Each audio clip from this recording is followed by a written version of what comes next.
नमो अर्हन्ताणं नमो सिद्धाणं नमो आयर्याणं नमो वज्रायाणं नमो लोये सपसाहुणम्।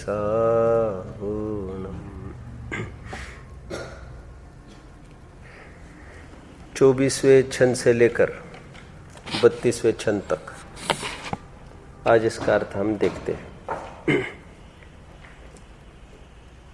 वैसे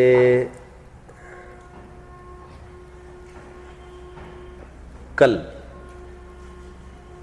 संस्कृत की यदि भावना द्वित्रिंशतिका हमारे सामने होती है, वो कहाँ से होगी? वह बृहज्जिनवाणी संग्रह में आपको मिलेगी। यो होमवर्क है आप सबको। आपको ये देखना है कि वो संस्कृत के जो छंद है 32 और संस्कृत ये हिंदी अनुवाद के ये छंद है 32, क्या ये वे ही है? आपको ये चेक करना है। थोड़ी सी विशेष बात मैं बता दूं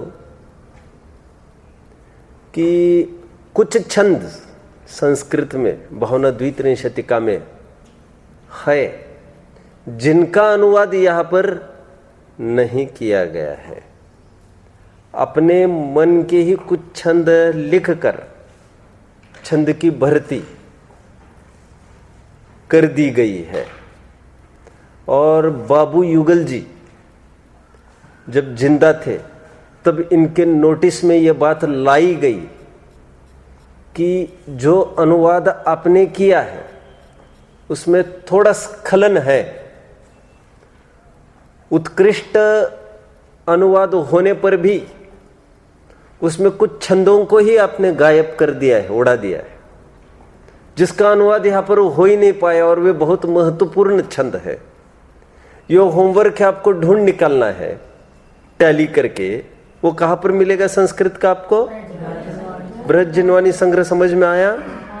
आप भावना द्वित्रिंशतिका ऐसे इंडेक्स में देखेंगे, संस्कृत मिलेगा आपको और बिल्कुल उसके सामने हिंदी का भी अनुवाद आपको मिल जाएगा। लेकिन वो तो छंद के सामने छंद 32 को 32 दिखाए जाएंगे, लेकिन ये तो आपको तय करना है कि क्या इसका अर्थ यही होता है क्या, और नहीं होता है तो कौन से छंदों को उड़ाया गया। आप समझ रहे हैं? तो उन छंदों को मैं कल आपसे समझूंगा, आपकी दृष्टि में वे क्या क्या है। विशेष चर्चा में कर लूंगा फिर। ठीक है, चलो अभी तो हम फ्लो में चले चलते हैं। आज इसको पूर्ण करने का भाव है।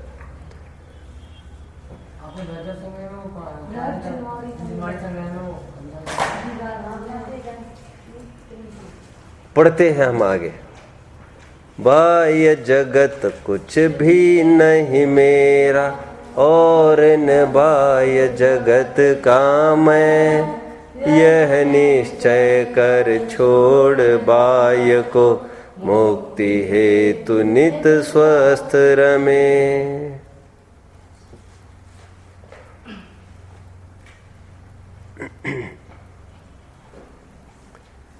भेद विज्ञान का ये छंद है, बहुत सुंदर सुहावना ये छंद है। और जिसको कलश में ये बोला गया था, नास्ति सर्वोपि संबंधा, ऐसा जो स्लोगन चलता है, मैंने यहीं पर कहा था क्या? नहीं, नास्ति सर्वोपि संबंधा, कि जीव का किसी से भी कुछ भी संबंध नहीं है, किसी भी प्रकार नहीं है। वैसे तो किसी भी द्रव्य का किसी भी द्रव्य से कुछ संबंध होता ही नहीं है, वो तो बात ही नहीं है। मैं सुबह भी बोलते हुए एक बात कह रहा था परसों, शायद नहीं, आप 8वीं वाले लोग थे, तो मैं एक उदाहरण उनको दे रहा था। इमेजिन करो एक लकड़ी है और इमेजिन करो इस हाथ में भी एक लकड़ी है। ध्यान रहे, मैं लकड़ी और लकड़ा नहीं कह रहा हूं। तो दोनों हाथों में लकड़ी के छोटे छोटे ब्लॉक है। अब इमेजिन ये करना, इस लकड़ी के ब्लॉक पर किसी ने पेंटिंग से लड़का बना दिया, और एक लकड़ी पे किसी ने लड़की बना दी, एक लकड़ी पे लड़का, एक लकड़ी पे लड़की किसी ने बनाई और उसको आसपास रखा। हमको कैसा भाव होता है कि मानो ये, बोलो कुछ तो बोलो, मानो ये पति पत्नी है अथवा भाई बहन है, कुछ भी हो। तो कहने का तात्पर्य ये रहा कि हमको जो ऐसा लगा ये लड़का लड़की है, ठीक है। और पहले जमाने में नाटक भी ऐसे हुआ करते थे कठपुतलियों के जरिए। कठपुतली मतलब लकड़ियों की पुतलियां हुआ करती थी, पुतलियों पर एक नक्काशी की जाती थी जिससे वो लड़का लड़की रावण राम ऐसा दिखता था, बराबर। पूरे नाटक में जितने भी प्रेक्षक गण उसको देख रहे हैं, उनको क्या फील हो रहा है, वो ये राम है, ये सीता है, वो रावण है, ये है, और सब मूल में है क्या, सब लकड़ी लकड़ी है, मूल मटेरियल। अभी 50-60 साल के बाद वो फिगर हटती गई, डिमिनिश होकर खत्म हो गई, तो मूल में क्या आएगी, वो लकड़ी ही है, मूल में तो वैसी लकड़ी है। अब वो डिजाइन हटने के बाद किसी को एक विकल्प आए पेंटर को, तो उसको ये विकल्प तो नहीं आएगा ना, नहीं यहाँ पर लकड़ी लड़की थी कि यहाँ पर लड़की थी, अब मैं कहाँ पर कौन सी डिजाइन बनवाई है भगवान मैं तो भूल गया, ऐसा थोड़ी होता है। वो तो जो लकड़ी हाथ में मिली उसको वो लड़की बना देगा, बचे हुए को वो लकड़ी को लड़का बना देगा। समझ में, जहां पर जो लड़की थी वहां पर लड़का बन सकता है, जहां पर लड़का था वहां पर लड़की बन सकती है। बराबर समझ रहे हैं आप लोग, कोई बॉन्ड तो है नहीं कुछ। ठीक उसी प्रकार यहां पर भी 50-60 साल की आयु है, ऊपर से मुलम्मा चढ़ गया लड़का लड़की का, वो मुलम्मा 50-60-70 साल में हटता गया, डिमिनिश होकर खत्म हो गया, नया मुलम्मा चढ़ गया, नई पर्याय उसने धारण करी, लेकिन वो कोई उसका मूल रूप तो नहीं हुआ। कितने जन समझे, मूल मटेरियल उसका देखा जाए तो वो तो आत्म तत्व ही है। बाह्य जगत कुछ भी नहीं मेरा और न बाह्य जगत का मैं, दोनों तरफ से संबंध को नकारा गया है। ना मेरा कोई है, ना मेरा कोई है, ना किसी का मैं हूं, दोनों तरफ से। ना मैं किसी का, इसको षटकारक की भाषा में ये कहेंगे, मैं पर का करता नहीं, मैं पर का करण नहीं, मैं पर का संप्रदान नहीं, मैं पर का अपादान नहीं, मैं पर का अधिकरण नहीं। पर मेरा करता नहीं, पर मेरा करण नहीं, ऐसा दो तरफ से षटकारक लगेंगे। आप समझ रहे हैं। अथवा एकत्व ममत्व कर्तृत्व भोक्तृत्व की तरफ से लगा सकते हैं। मैं पर रूप होता नहीं, मैं पर का स्वामी होता नहीं, मैं पर का कर्ता होता नहीं, मैं पर का भोक्ता होता नहीं, पर मुझ रूप होता नहीं, पर मेरा स्वामी होता नहीं, पर मेरा कर्ता होता नहीं, पर मेरा भोक्ता होता नहीं। आइनेस एंड माइनेस पर द्रव्य में स्थापित करना, इसी को तो मिथ्यात्व कहा है। समझ में आता है। उत्तुंग भावना यहाँ पर भाई गई है, और जो ऐसा निर्धारण करता है, निश्चय करता है कि मेरा पर से कुछ भी संबंध नहीं है, और पर में उसका एकत्व ममत्व कर्तृत्व भोक्तृत्व हटने लगता है, फिर उसका अल्प ही काल में निर्वाण की प्राप्ति उसकी हो जाती है। इस छंद में ये बोला, ठीक है। क्योंकि जितने जितने भार से निर्भर होती है वस्तु, उतना उतना उसका ऊर्ध्वगमन देखने में आता है, समझ में आता है। ऊपर चढ़ना सहज हो जाता है। आप पहाड़ी पर चढ़ रहे हैं, सीढ़ियों पर ही चढ़ रहे हैं, आपके ऊपर लादा गया है 50 किलो का बोझा। आपको इजीनेस है कि चढ़ने में सीढ़ियों पर? नहीं। वो बोझा 50 से 25 कर दिया, इजीनेस हो जाएगा? थोड़ा इजीनेस हो जाएगा, थोड़ा हो जाएगा। 25 से 10 कर दिया तो थोड़ा और इजीनेस बढ़ेगा, वो भी हटा दिया और इजीनेस बढ़ेगा। तो जितना बाहर हटा आपको ऊपर चढ़ने में इजीनेस बन गया। यहाँ पर बाहर कोई वैसा भौतिक बाहर नहीं है, फिजिकल मैटर है नहीं, ये तो आध्यात्मिक कथन। यहाँ पर बाहर क्या होगा? मैं पर का करता, यह भार कि मुझे उनका करना, मुझे उनका करना। आप समझ में आता है। तो इस भार से जीव डूबता रहता है और निर्भर होने पर जीव तिर जाता है। ये सिंपल रूल है, समझ में आता है। मैंने उदाहरण और सिद्धांत में क्या फर्क रहा, दृष्टांत और दृष्टांत में क्या अंतर रहा, बताओ। दृष्टांत काय का है और दृष्टांत काय का है? दृष्टांत और दृष्टांत काय का है? दृष्टांत में फिजिकल मैटर की बात करिए और दृष्टांत में ऐसे कोई फिजिकल मैटर नहीं है 50 किलो जैसा। जैसे कल एग्जाम है और हम भार अनुभव करते, तो कोई पूछे भार कितना अनुभव करते, 10 किलो की 12 किलो, तो ऐसा थोड़ी सब एक पेपर हो गए तो हम 20 किलो अभी घट गए, 80 किलो रह गया, ऐसे थोड़ी कहेंगे हम। तो ये भार अलग प्रकार का है और ये अटैचमेंट का भार है पूरा। ये भार दुनिया में नहीं दिखाई दे सकता, आप समझ रहे हैं। कहो तो जो हमाल है वो निर्भरता का अनुभव कर सकता है, जिसने 100 किलो का बोरा उठाया है। भौतिक फिजिकल मैटर है उसके पास, उसके ऊपर लादा गया, लेकिन उसको मन में निर्विकल्प हो गया, निर्भर हो गया, वो हल्का महसूस करता है। और किसी ने कुछ नहीं उठाया है फिर वो भार महसूस करता है। ऐसा हो सकता है? होता है, होता ही है लोक में। जैसे फॉर एग्जाम्पल, जैसे मान के चलो, कौन है ये, क्या नाम है, हाँ उदित। उदित के पापा मम्मी आए थे यहाँ पर, तो उदित के पापा को मैंने कहा कि कैसे आ गए, तो उनका उदित को मिलने आ गए। तो हमने कहा कि कमाल हो गया, आप क्या क्या लेके आए हैं ये। तो वो जब भी बच्चे के पास आएंगे तो 2-4 बैग तो लेके आएंगे कि नहीं आदमी, बराबर। तो मान के चलो 20 किलो लेके आए थे। कितना? 20 किलो। तो मैंने जाते हुए ये कहा, आप जा रहे हो पथरिया, तो एक मेरा छोटा सा काम करेंगे आप?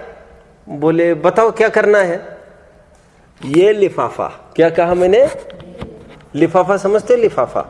ये लिफाफा, आपके बगल में एक आदमी रहता है, वो लिफाफा कितना है, 1 पेज है उसमें। कितना? 1 पेज फोल्ड किया लिफाफे में और कहा ये उस बगल वाले आदमी को दे देना, ठीक है। अथवा ये कह दिया ये 10,000 रुपए है, वो बगल वाले आदमी को दे देना। तो कैसा फील करता है वो आदमी? कैसा फील करता है? बोलो ना। 20 किलो का बोझा कहा और कितना वजन निकलेगा 10,000 रुपए का? कितना वजन ग्रामों में वजन निकलेगा? 5 नोटों का।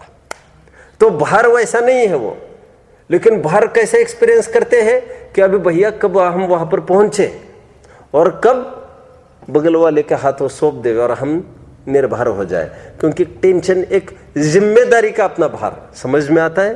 तो यहाँ पर निर्भर जो होता गया, काय से निर्भर होता गया? संबंधों की कल्पना से। तो इस बंधन से जो निर्भर होता गया तो जीव मुक्त हो जाता है। आगे का छंद पढ़ते हैं।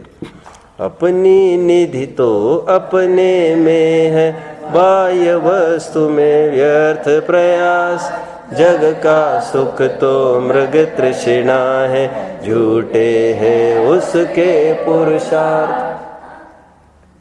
सिंपल है ये उदाहरण, तो आप लोग सब समझ रहे हैं। हमने स्कूल लाइफ में एक पाठ पढ़ा था, मामा की ऐनक। आप लोगों ने पढ़ा हो नहीं, मुझे नहीं जानता। मामा की ऐनक एक पाठ था और हिंदी सब्जेक्ट में था। मेरे ख्याल से 5th में या 6th में होना चाहिए वो चैप्टर। वैसे हिंदी हमको मुझे लग रहा है 6th में चालू हुई कि 5th में, और पहले ही साल वो चैप्टर था। चैप्टर की थीम इतनी भर थी कि वे मामा जी दिन भर अपना स्पेक्ट्स ढूंढते रहे सब जगह। ढूंढते ढूंढते दिन खाली हो गया, मिला नहीं। तो किसी ने कहा इतने क्यों परेशान हो आज? क्या सब ऐनक नहीं मिल रही मेरी। अरे यार, ये बगल में छोरा, समझ गए? यहाँ पर सिर पर बहुत जन रख देते ना स्पेक्ट्स, बगल में छोरा और गांव भर ढिंडोरा। कह रहे वस्तु अपने पास है, तुम यहाँ वहां ढूंढते हो उसको।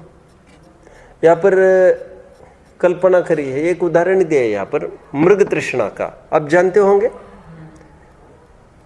मृग का अर्थ वैसे ही हिरण नहीं होता है। आप लोगों को मैं बता दूं, मृग का अर्थ हिरण नहीं होता है। मृग का अर्थ पशु होता है, पशु। और शेर को मृगेंद्र कहते हैं, Mrigendra. So that is not only हिरण का राजा, वो तो समस्त पशुओं का राजा है।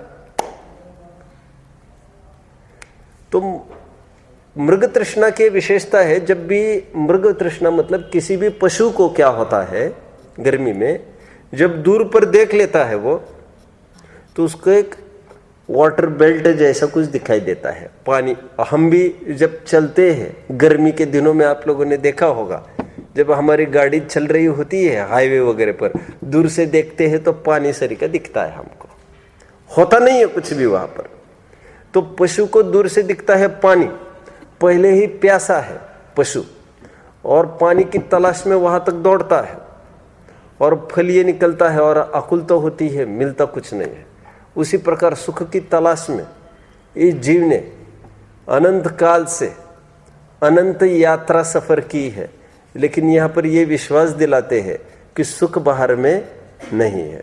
यह हालत भी उसी प्रकार है, ठीक उसी प्रकार जिस प्रकार कोई हिरण, हे मृग तेरी सुवास से भयो वन चकचूर, कस्तूरी तेरे पास है काहे ढूंढत हो दूर। क्या कहा मैंने? हिरण की एक विशेषता होती है और एक, उसको बहुत सुगंध आती रहती है और यहां वहां उछलता रहता, कहां से सुगंध आ रही, कहां से सुगंध आ रही। तो एक कवि लेखक उसको समझाते हैं, हे मृग तेरी सुवास से भयो वन चकचूर, तेरे नाभि में जो कस्तूरी है उससे संपूर्ण जंगल चकचूर हो गया है, उससे इंप्रेस्ड हो गए हैं पूर्ण जंगल, और तुम जंगल की दौड़ कर रहे हो। कह रहे वो तो तुम सुगंध अपने पास समेटे हुए हो, बाहर झांक ताक झांक करने की आवश्यकता नहीं है। जल में मीन प्यासी, बोलो आगे बात बोलो, मोए सुन सुन कर आवे हंसी। नहीं जानती ये भी आपका था। एक आदमी वैसे पहुंच गया संत के पास और बोला, मुझे सुखी होने का उपाय बताओ। उसने कहा ठीक है मैं बताता हूं सुखी होने का उपाय। एक काम करो, बोले वो नदी है वहां पर जाओ, तुम तालाब के वहां पर जाओ और उस मछली से पूछना। कि मछली कैसे उत्तर देगी? बोली यही तो महिमा है, तुम मछली से पूछ लेना।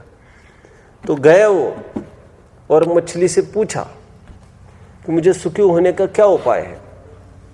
तो मछली ने यह कहा उस आदमी को, मैं सुखी होने का उपाय तो तुम्हें बताऊंगी, पहले एक काम कर ले। क्या? मेरा गला बहुत सूख गया है, मुझे पहले पानी पिला दे। तो वो कहते हैं कैसी मूर्ख है, पानी में डूबी रहती है और कहती है मुझे प्यास लग गई। क्या अभी छंद बोला था मैंने? जल में मीन प्यासी, मोए सुन सुनकर आवे हंसी। तो उसी प्रकार कहते तू स्वयं सुख का कंद है और ये कहता है मुझे सुख की प्राप्ति कैसे होगी। ये ऐसी ही हास्यास्पद बात है, समझ में आता है? कुंद कुंद स्वामी ने 68 नंबर की गाथा प्रवचन सार में और एक उदाहरण दिया। उदाहरण देते हुए कहते हैं, ए बच्चे,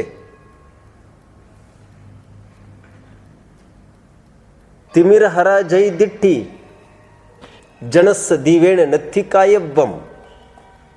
क्या बोल रहे हैं? जिनकी दृष्टि स्वयं तिमिर हारी है, तिमिर नाशक है, अंधकार नाशक है, जिनकी दृष्टि ही ऐसी तिमिर नाशक है, उनको बाहर के दीपक की क्यों आवश्यकता पड़े? समझ में आता है क्या? क्या कोई बताएगा इसका क्या आशय है? जो नॉक्चर्नल एनिमल्स होते हैं, बिल्ली है, कुत्ता है, जो वो रात में देख सकते हैं, आप जानते हैं ये सब, उनको लाइट की आवश्यकता होती है? क्यों नहीं होती है? जिनकी दृष्टि स्वयं तिमिरहारी है। आपने ये भी कभी देखा होगा, रात में सफर कर रहे हैं वैसे लाइट से उनकी आंखें चमकती है एकदम। जिनकी दृष्टि, बोलो, स्वयं तिमिरहारी है, उनको बाहर के दीपक की आवश्यकता है क्या? अंधेरे में गाय भैंसे सब चलते ही रहते हैं किलोमीटरों तक। ये भी आपने नोट किया होगा, रात रात भर 12 घंटे बराबर। 7 बजे वो सो गए गाड़ी में, पीछे गाड़ी वाहन, बैल चल रहे हैं अपने अपने रास्ते से बराबर चलते हैं कि नहीं सुबह होते तक, और पूरी लाइन के लाइन चलती रहते। कैसे? उनको बाहर के दीपक हुए बिना, क्योंकि उनकी दृष्टि ही वैसी है। ठीक उसी प्रकार जिनका स्वभाव ही स्वयं सुखमय हो, उनको बाह्य पदार्थों की क्या आवश्यकता है सुखी होने के लिए। ऐसी वहां पर एक गाथा डाली है आचार्य ने। ये दोनों छंद 24 और 25वां एक बार पढ़कर फिर 26वीं की तरफ बढ़ते हैं। बाह्य जगत कुछ भी नहीं मेरा, और न बाह्य जगत का मैं, यह निश्चय कर छोड़ बाह्य को, मुक्ति हेतु नित स्वस्थ रमे। स्वस्थ रमे मतलब स्व में ही स्थित रहे। स्वस्थ समझ में आता है? स्वस्थ स्व में स्थित रहना। समाधि, स्वास्थ्य, शुद्धोपयोग, यह सब पर्यायवाची है। समाधि तंत्र में आचार्य देव ने समाधि के पर्यायवाची में किसको लिया? किसको लिया? स्वास्थ्य को लिया। लोक में क्या स्वास्थ्य मतलब क्या समझते हैं? स्वास्थ्य अच्छा है, हेल्थ अच्छा है।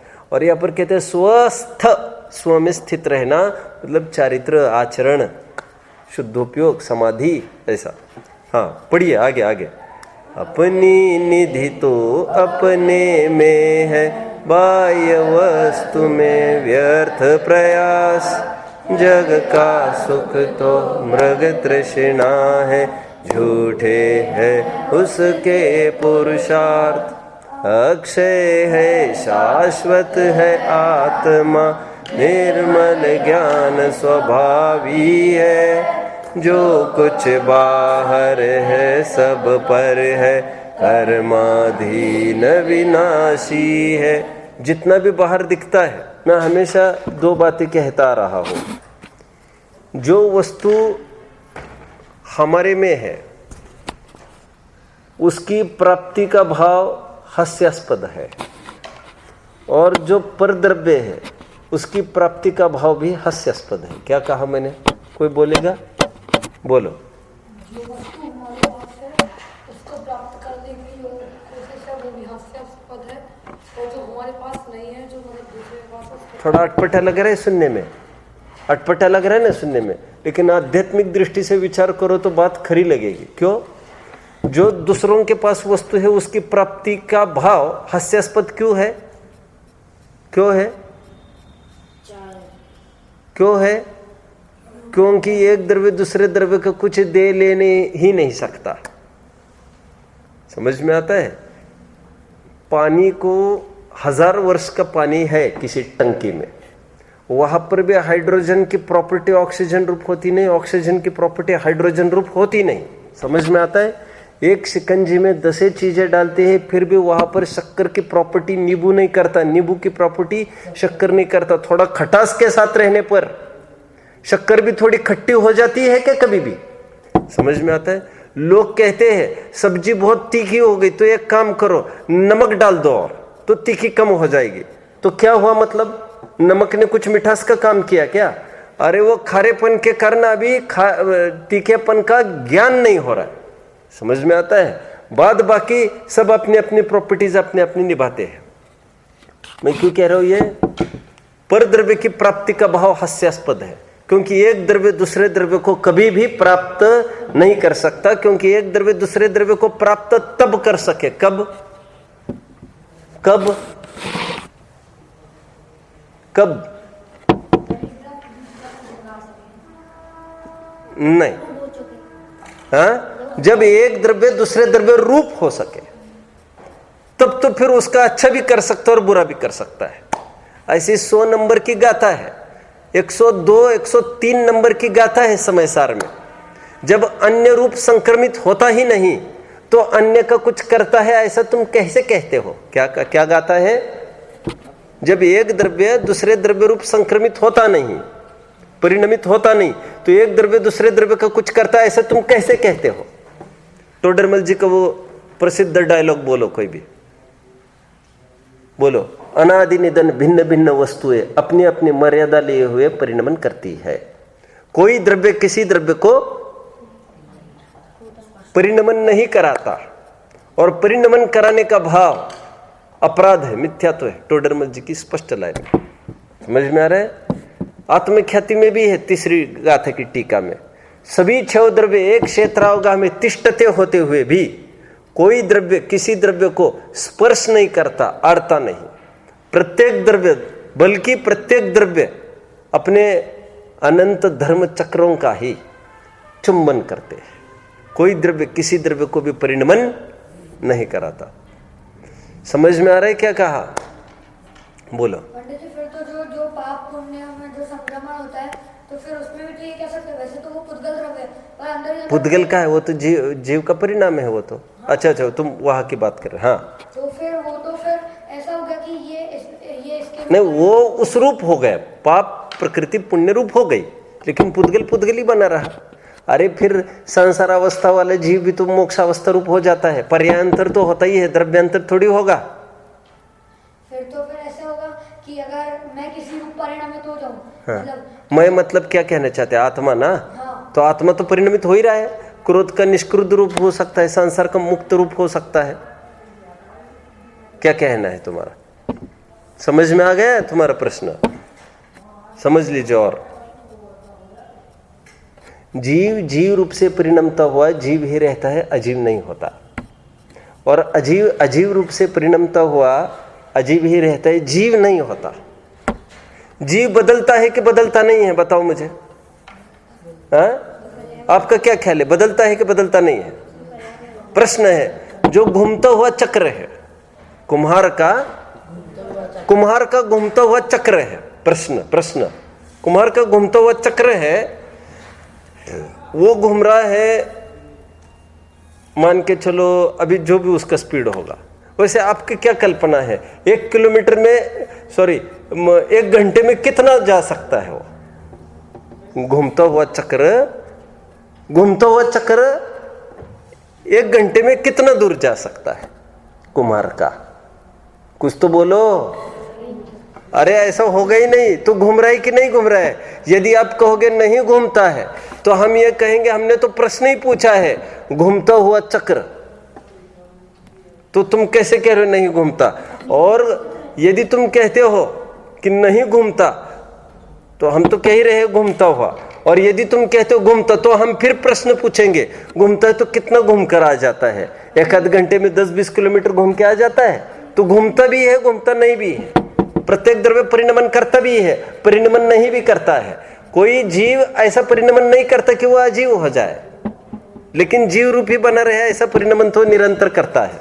उसी प्रकार पुद्गल है, पुद्गल की परमाणु स्कंदरूपावस्था होती रहती है, तो उसका अनुभाग पाप पुण्य रूप होता रहता है, तो वो संक्रमण की बात नहीं है यहाँ पर। समझ में आया?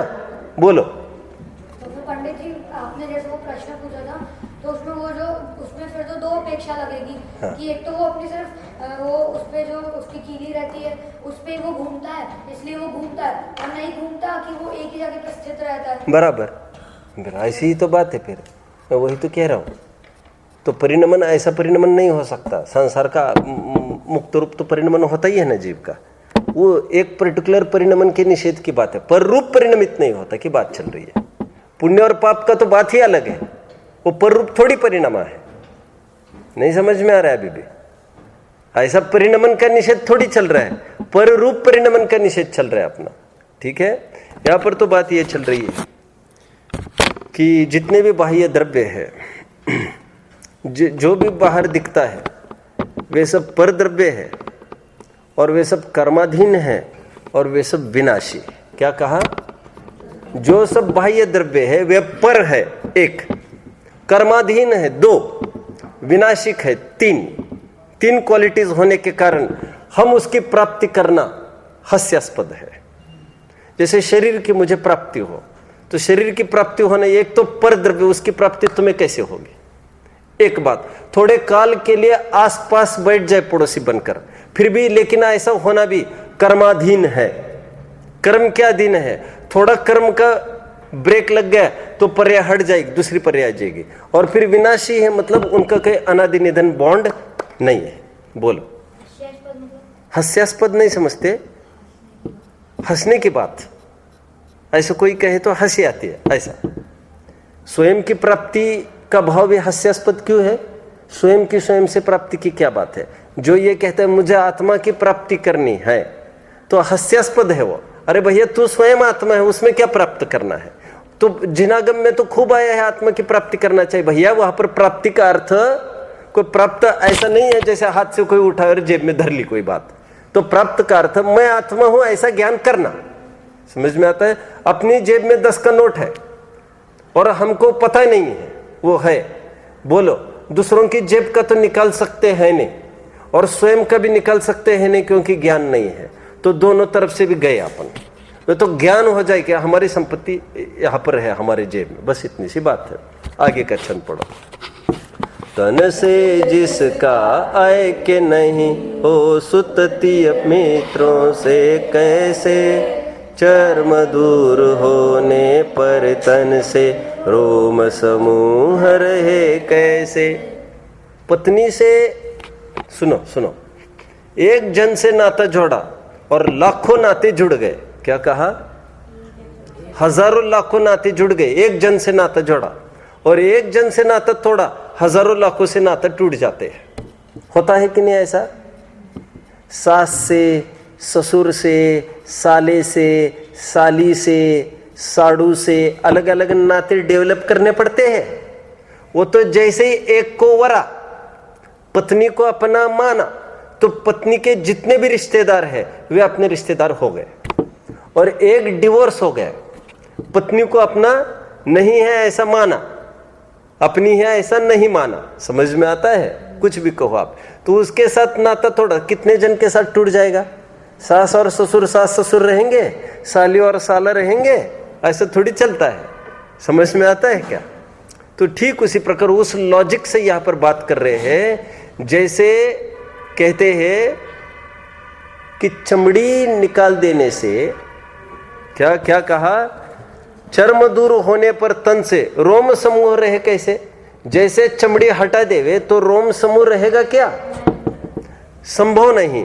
ठीक उसी प्रकार यहां पर कहते जिसने अपने तन से ही एकत्व हटा दिया शरीर से, फिर बीवी बच्चों आदि से उसका एकत्व कैसे बना रहेगा? समझ में आता है? मतलब जितने भी नाते रिश्तेदारी है विश्व में, उसका आधार क्या है? आधार शरीर से एकत्व। शरीर से एकत्व जिसका नहीं है तो उसका बीवी बच्चों से भी एकत्व होने का कोई प्रसंग नहीं आता। आगे बढ़ते हैं। महाकष्ट पाता जो करता, पर पदार्थ जड़ देह संयोग, मोक्ष महल का पथ है सीधा, जड़ चेतन का पूर्ण। महाकष्ट पाता जो करता, पर पदार्थ जड़ देह संयोग। जो कर्ता बनता है पर द्रव्य का, शरीर का, जड़ का कर्ता बनता है, वो महाकष्ट पाता है, क्योंकि कर तो कुछ सकता नहीं। समझ में आता है? कर तो कुछ सकता नहीं और फिर भी भावना बहता है करने की। जैसे मैं कह रहा हूं ये दीवार को सरकाने का भाव हो तो क्या होगा? क्या होगा मुझे बताओ। मैं कल आऊंगा यहां पर, कल आने तक इसको दीवार को सरका के गेट के बाहर कर देना, क्या होगा तुम्हारा? बड़ी हैरानी हो जाएगी ये। समझ में आता है? या तो ये मान्यता बदल देवे कि मैं ये नहीं कर सकता, एक तो ये करे। टोडरमल जी की भाषा में जैसा द्रव्य का परिणमन है वैसा स्वीकार करे, अथवा जैसा माना है वैसे द्रव्य का परिणमन करे, तब तो ये सुखी हो जाए। सुखी होने के दो उपाय क्या बताए? या तो जैसा मानता है वैसा द्रव्य का परिणमन करे, और जैसा द्रव्य का परिणमन हो रहा है वैसा माने। ये दो उपाय है सुखी होने के। लेकिन पहला उपाय तो संभव ही नहीं है, क्योंकि जैसा ये चाहता है थोड़ी ना वैसा होता है कुछ। समझ में आता है? ये सोच सोच कर जो बाल सफेद हो रहे हैं, क्या हमको सोच सोच कर हो रहे हैं क्या? आप समझ रहे बात को? सोच सोच कर कोई भी कुछ कर सकता है क्या? ये दाढ़ी मूंछ आती है तो उसको शेव करने में परेशान हो जाता है आदमी, तो वो चाहता ही ये नहीं आए और आता रहता है।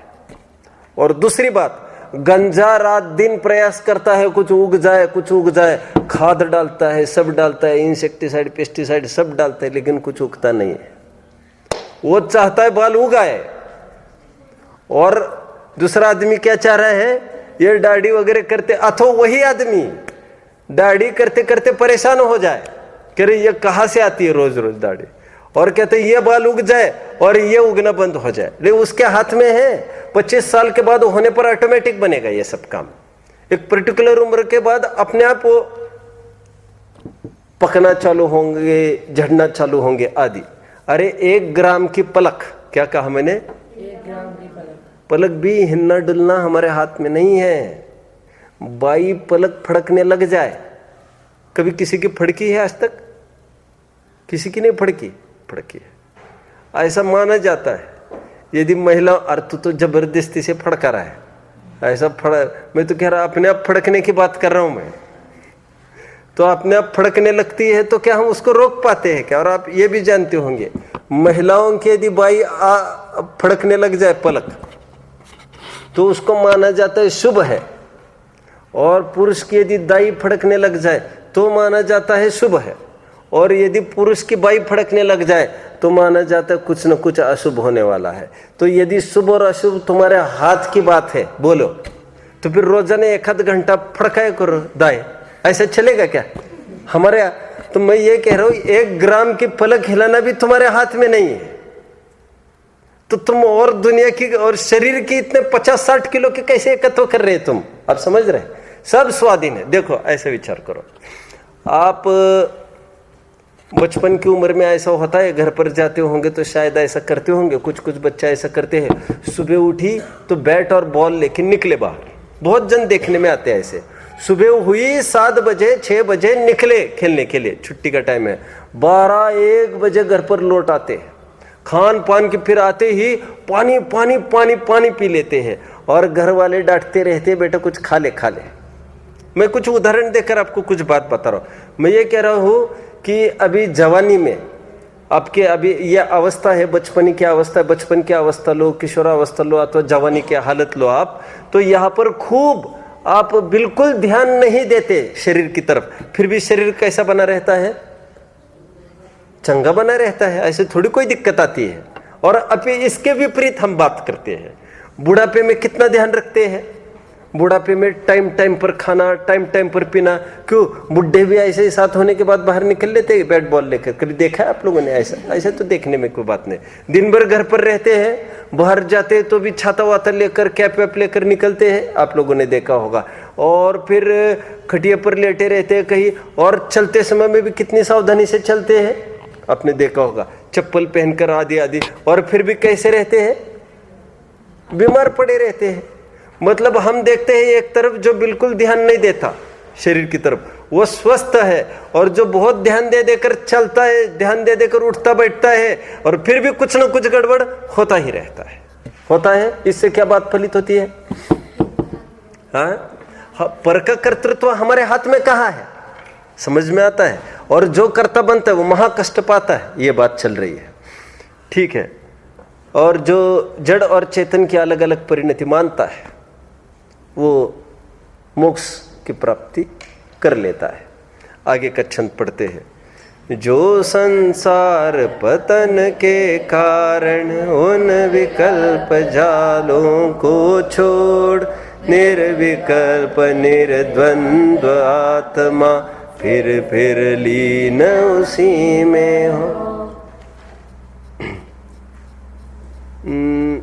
कार्य विकल्पों से नहीं होता, मूर्ख यो ही बोझा ढोता।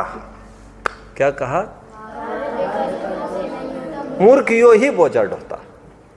एक सेकंड, जिनके सिर भार वे डूबे मझधार, हम तो उतरे पार झोंक भार को भाड़ में। जो समझे स्वयं को दूसरों का सरदार, क्या है, वो सब वो है मूर्खों का सरदार, ऐसा कुछ। वो छंदा भी अभी ज्यादा नहीं क्लिक हो रहा है। मैं क्यों कहना चाहता हूँ, ये जितना भी विकल्प जाल है, मैं इसका कुछ करूं, मैं उसका कुछ करूं, ये सब पतन का कारण है। योजका सदा भ्रष्टा, क्या कहा, ये नीति वाक्य, नीति वाक्य। योजका सदा भ्रष्टा मतलब जो ये योजनाएं बनाते हैं। प्लानिंग करना अच्छा है कि बुरा है, आपको क्या ख्याल में आता है? प्लानिंग करना चाहिए कि नहीं करना चाहिए? What do you feel? Planning करना सफलता के लिए अच्छा है कि बुरा है? क्या है? बुरा है। लोक में कहते हैं प्लानिंग करना चाहिए किसी भी चीज की। अरे भले आदमी, देवो पुणित द्वारका नगरी, और प्लानिंग कितनी की? पता चल गया था ये आदमी है, इस आदमी के निमित्त से दिव्य ध्वनि में जब नेमिनाथ की वाणी में आया कि शराब कारण होगा द्वारका नगरी जलने का, एक। दूसरा, ये द्विपयन मुनि जिम्मेदार होंगे, ये यादव लोग ये गालियां बकेंगे उनको, और द्विपयन मुनि जला डालेंगे सब द्वारका नगरी को। तो उन्होंने कितनी सावधानी रखी, फिर तुरंत एक मीटिंग ले ली। मीटिंग में कहा द्विपयन मुनि को हाजिर किया जाए। साहब क्या बात है? तो द्विपयन मुनि को कहा देखो वैसे तो आप तो पंच परमेष्ठी में आते हो, नमोस्तु नमोस्तु नमोस्तु, लेकिन बोले हम बताना नहीं चाहते। क्या नहीं बताना चाहते? आपके निमित्त से, आपने अभी सुना होगा रिकॉर्डिंग पर क्या बात आ रही थी, आपके निमित्त से सब आग लगने वाली है, आप कृपया। अरे मुझे ये बताने की क्या आवश्यकता, मैं स्वयं जा रहा हूं यहां से। द्विपयन मुनि इतने दूर चले गए, ना रहेगा बांस ना बजेगी बांसुरी, ऐसा उनको लगा। और फिर ऐसा लगा शराब के कारण ये होने वाला है, पूरी शराब उठवा ली, शराब बंदी करा ली। पहले, सबसे पहले शराब बंदी सौराष्ट्र में तब भी हुई थी और अब भी हुई है, सौराष्ट्र में ही पहली बार। तो शराब बाहर कर दी, समझ में आता है आपको? अब इस शराब जब बाहर कर दी तो गड्ढों में फेंक दी। उदय देखो कैसा पलटा खा गया। तो जंगलों में फेंक दी और गड्ढों में फेंक दी थी। तो हुआ क्या, गड्ढों में रहते रहते काफी टाइम रहते खूब सड़ गई है। और बाय चांस द्विपयन मुनि भी चले गए थे दूर, उनकी गिनती में कुछ मिस्टेक हो गई, तो लौट आए फिर द्वारका नगरी की तरफ। और बाय चांस यादव गण वहां पर पहुंचे खेल कूद करने के लिए, तो बहुत प्यास लगी उनको, तो पानी समझकर उन्होंने शराब पी ली। शराब पीकर फिर गाली बकना चालू किया द्विपयन मुनि को, और द्विपयन मुनि ने फिर शाप देकर सब द्वारका नगरी जला दी। समझ में आता है? फिर उस द्वारका नगरी को बुझाने के लिए जो पानी सींचा गया, पंप किया गया, वो सब पानी बन गया पेट्रोल, और आग और भभकने लग गई। समझ में आता है? उदय की बात समझ में आती है आपको? क्या कहा मैंने? पानी समझकर पिया यादवों ने, वो शराब का काम कर गई, शराब ही थी वो एक्चुअली।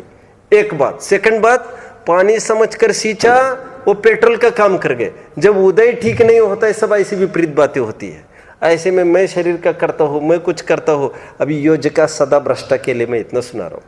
जो योजनाएं बनाते हैं, मैं ऐसा करूंगा तो बराबर ऐसा हो जाएगा, मैं ऐसा करूंगा तो बराबर हो जाएगा ऐसा, तो ऐसे लोगों को भ्रष्ट कहा है नीतियों में कि योजनाएं बनाने से कुछ नहीं होता, जो होना होता है वह स्वयं हो जाता है। समझ में आता है? लाख तैयारियां कराओ, वशिष्ठ ऋषि आदि सैकड़ों ऋषियों ने मिलकर सीता की कुंडली जमाई थी। क्या? कितने जन ने? कि राम और सीता का जोड़ा सलामत रहेगा। अभी इतने जनों ने कुंडली जमाई, और फल क्या निकला? फल क्या निकला? कितनी दफे सीता को जंगल में निकलना पड़ा, अधिकांश जीवन उसका जंगल में चला गया। तो तुम्हारे कुंडली का क्या हुआ फिर? तो हम वही तो कहते हैं, ये ग्रहों के सामने ये जो उदय है, कर्मोदय की विचित्रता है, उसके सामने क्या करेंगे ग्रह नक्षत्र, और क्या करेंगे जो विद्वान जो बैठे हैं, जो इतने सुना रहे ऐसा होगा वैसा होगा, किसकी क्या चलेगी? समझ में आ रहा है? कर्मणो हि प्रधानत्वम किम कुर्वन्ति शुभाग्रहा। क्या कहा? कर्मणो हि प्रधानत्वम किम कुर्वन्ति शुभाग्रहा। कर्म ही प्रधान है, ये शुभ ग्रह क्या कर सकते हैं? वशिष्ठ दत्त लग्नश्च रामः किम भ्रमते वनम। फिर राम पर क्यों नौबत आई है वन में भ्रमण करने की? ऐसा हमारे पुराणों में ऐसे सब छंद डाल दिए। परिद्रव्य का एक तो हट जाए, इसके लिए बात है। ठीक है, देखो एक मिलती जुलती और कहावत है, मियाँ के क्या है, गांव के अंदेशे में मियाँ दुबले होते जा रहे। क्या कहा? किसी ने मियाँ को पूछा, क्यों मियाँ आजकल बहुत दुबले होते जा रहे, क्या बात है? कह रहे मुझे गांव की बहुत फिक्र है, ये इसका लड़का बिगड़ गया, उसकी लड़की बिगड़ गई, ये हो गया वो हो गया। गांव के अंदेशे में बोलो मियाँ दुबले होते जा रहे, ऐसे कहावत चलती है। अभी इसके दुबले होने का कोई कारण है? तुम चिंता करने से क्या होने वाला? ठीक है, आगे। स्वयं किए जो कर्म शुभाशुभ फल निश्चय ही वे देते, करे आप फल दे अन्य तो स्वयं किए निष्फल होते। अपने कर्म सिवाय जीव को कोई न फल देता कुछ भी, पर देता है यह विचार तज स्थिर हो छोड़ प्रमादी बुद्धि। ये दो छंद एक साथ पढ़े जाए तो समझ में आता है। यहाँ पर यह कहा जा रहा है हमारा कर्ता धर्ता पूरे हमारे कर्म है।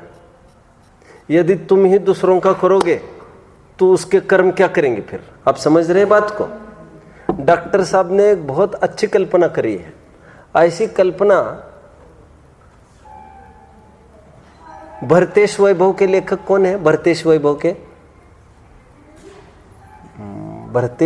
के लेखक मैं अभी भूल रहा हूं, रत्नाकर कवि। उन्होंने भी यही कल्पना करी है। उन्होंने ये कल्पना करी है भरत और बाहुबली की लड़ाई चल रही है।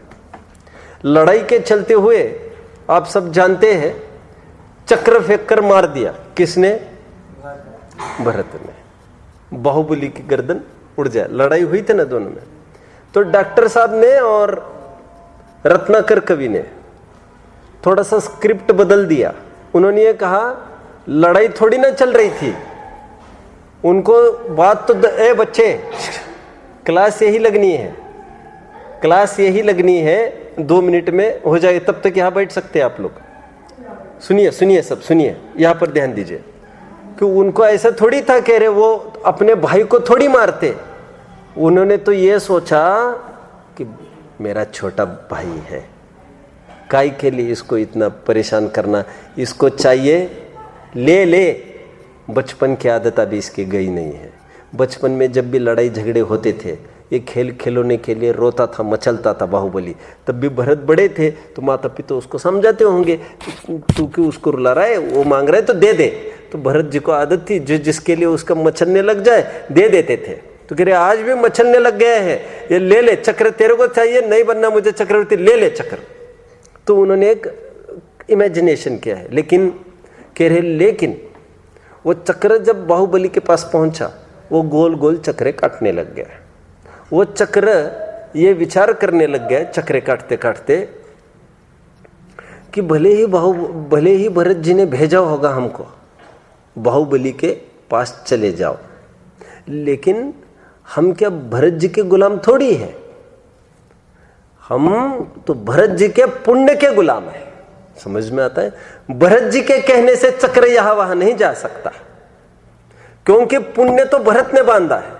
तो भरत की मर्जी चलेगी, ये बाहुबली को मैं सौंप दूं, ऐसा नहीं काम चलेगा। वो पुण्य बाहुबली को करना पड़ता है फिर। समझ में आ रहा है? और ऐसा होता तो चक्रवर्ती के बच्चे भी तो चक्रवर्ती होते। 6 खंड की विभूति, जब चक्रवर्ती अपना चक्रवर्ती पद छोड़ देता है तो ये हैंड ओवर करते, ये 6 खंड तुमको। आजकल ऐसा ही होता है ना, पापा मरते समय कहते हैं बेटी ये प्रॉपर्टी तुमको, और ये रूल है।